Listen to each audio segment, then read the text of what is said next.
Donald Trump is weakness masquerading as strength. But Donald Trump's biggest problem right now is that he can't project strength, because we don't even know if he can stand up. Donald Trump has been missing for days now, not just not talking to the press, but clearly unable to. And it just goes to show how tired and pathetic and weak he is, not just in the face of questions about his scandals, but also in trying to stand up to world leaders. And that was just exposed on a call in which Trump sounded so sickly that it is exploding his health scandal. We're going to get into it all, but before we do, if I could quickly ask you to leave a like on this video, and if you haven't already and you enjoy our channel, to hit that subscribe button, because it goes a long way in supporting our work. Now, before we can get into that Trump call, we need to start with a little bit of context on how weak he's been appearing lately, and that starts with Gavin Newsom, who just won a big legal victory against Trump today. Thousands and thousands of our National Guard, by the way, police officers, firefighters,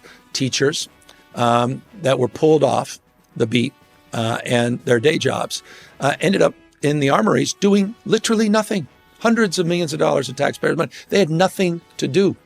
And the few hundred that were assigned at any different time, again, had to be protected by local law enforcement. So this isn't, obviously, none of this has anything to do with public safety, quite the contrary. It's about power dominance and aggression, the only thing he understands. And the question is, does he have the legal right? And we completely reject that. And I say that because I think it's important to highlight for your audience.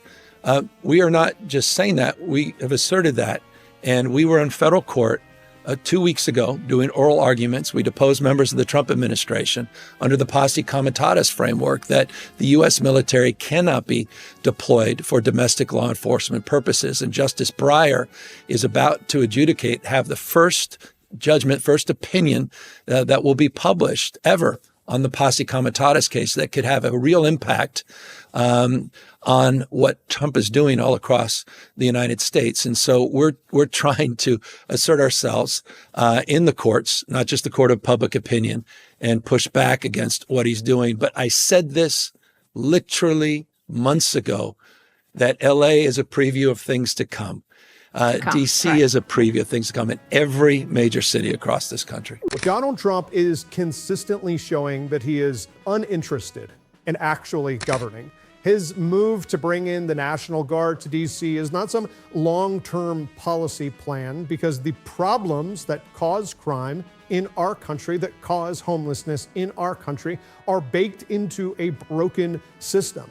You can't just remove people. It's a politics of subtraction that the right has fallen in love with that doesn't solve actual problems. They attack people. They try to cast them out without understanding their background or why they are living in the circumstances they are, because they don't actually care. We shouldn't take these people seriously, and no one takes Donald Trump seriously, which is what came up on his call. But the context from it, what is so important, is how world leaders are viewing him, and that was broken down by Midas Touch's Ben Meiselas. It's important context that I want to start with. Xi Jinping and Modi and Putin and all these world leaders who are gathering in China, and they're laughing. Like, you know, when Donald Trump says, the world was laughing at us. The world was not laughing at us before.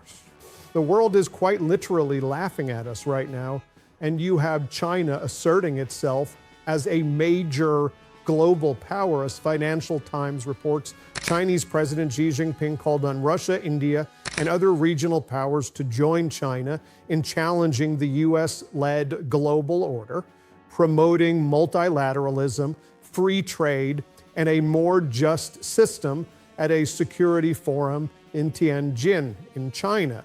And the United States used to be supportive of multilateralism, of free trade, of a global world order where the United States frankly dominated and was the envy of the world.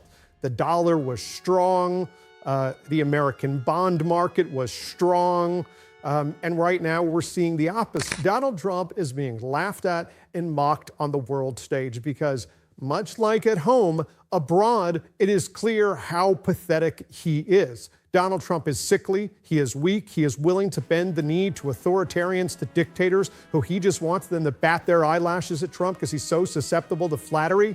But he's not very happy with how it's playing out, which is why he got on the phone, an interview with Scott Jennings that just got shared, and Trump sounds so sick, so gross and so pathetic, it's blowing up his health scandal.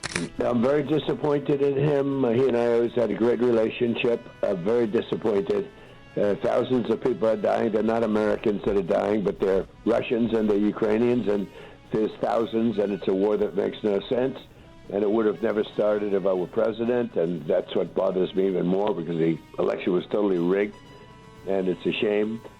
So our good friends at Midas Touch shared the clip from that interview that Scott Jennings actually posted, not doing your buddy Trump a lot of favors there, Scott, by sharing that one, and pointed out just how sick and tired and slurring and exhausted Trump sounds. No wonder he's not getting in front of reporters. He could barely get those words out no matter how hopped up he is. But this is the current state of Donald Trump. He's not only just projecting weakness as he hides away and is so tired he can't even golf, he continues to bend the knee to dictators like Putin. He fails to secure any deals with his tariffs, which we know are just stunts that he's pulling. All of this is political theater. But when the curtain comes crashing down, the set pieces are broken, and your main character, in the cognitive decline that he is, can't deliver the lines, political theater doesn't work. It is reliant on having your president, your political leader, at least be able to play pretend. But Donald Trump can't even do that at this point because he is so tired. He is exhausted. He is wiped out, which is why now more than ever, we need strong Democratic candidates willing to not just say that they're fighting, to issue a strongly worded letter, but to get out there and deliver. And one of those candidates, Graham Planter, in Maine, as someone who I think we all should be paying attention to right now. I want to check out some of his most recent rally with Bernie Sanders, and also you can donate to his campaign below, but let's take a look. Now, Susan Collins' charade is wearing thin. This is the easiest applause lines in these speeches. No one cares that you pretend to be remorseful as you sell out to lobbyists.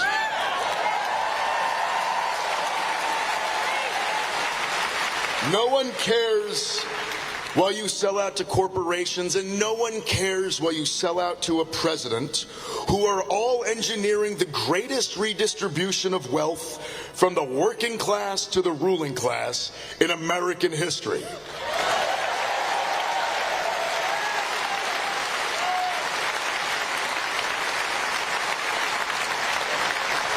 Symbolic opposition does not reopen hospitals.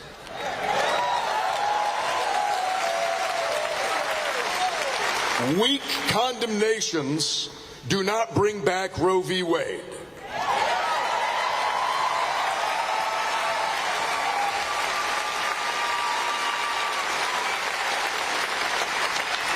Selling out the same working class voters who've delivered mandate for change after mandate for change is not forgivable. A performative politics that enables the destruction of our way of life is disqualifying for the role of United States Senator.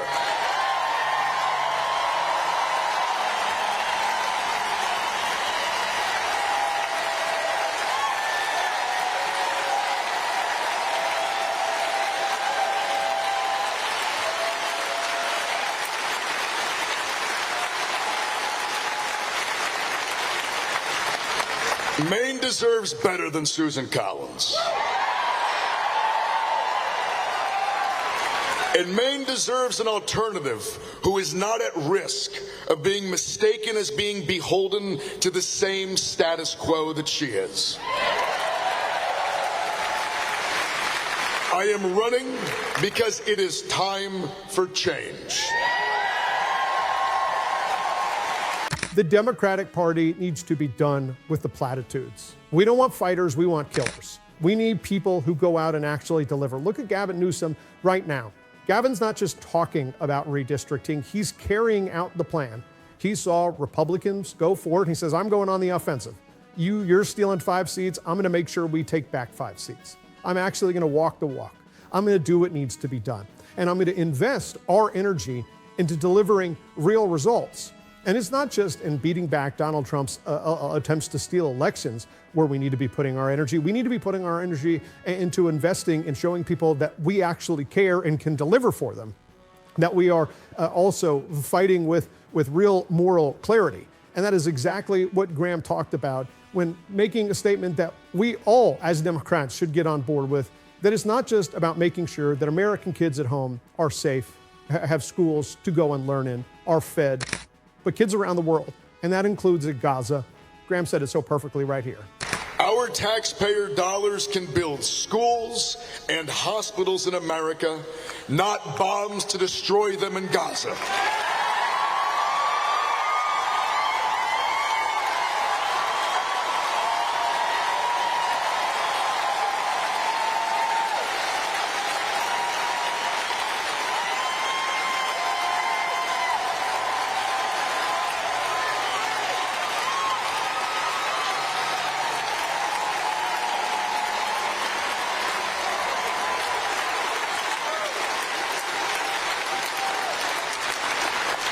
This is not just the moral clarity that we should want from our leaders, we should expect it.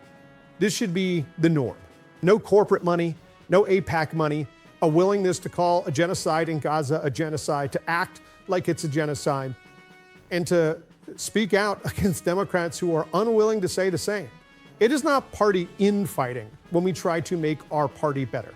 Sure, when Kyrsten Sinema and Joe Manchin were unwilling to move forward with pieces of the domestic Biden agenda to please their big money donors in pharma or in crypto or hedge funds who they've sold out to, big oil, yeah, that is Democratic infighting that we need to fix. But bringing our party to a more moral place, when we're leading with real direction, that is changing the party for the better. That needs to be done. We need to refocus what the Democratic Party is about.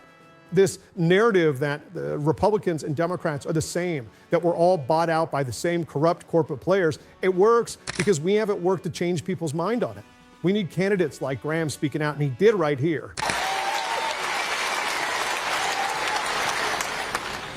I believe that input from working people is far more important than input from someone who simply has money.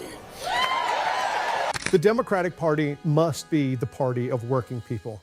And we can win on this issue, talking about reinvesting in American workers in a way that actually returns results, not ridiculous tariffs thrown out with ChatGPT generated numbers without actual care. No, we have to deliver. And we have to act like we care and show that we care. No more platitudes. Let's get policy and results. And we're going to be talking about that every single day on the show. And if you want to support Graham, I got donation links below. Please do support his campaign. And if you want to support this show, as always, you can hit that subscribe button, leave a like on this video. And if you're stuck around to the end, drop a blue heart in the comments. And until next time, I'll see you soon.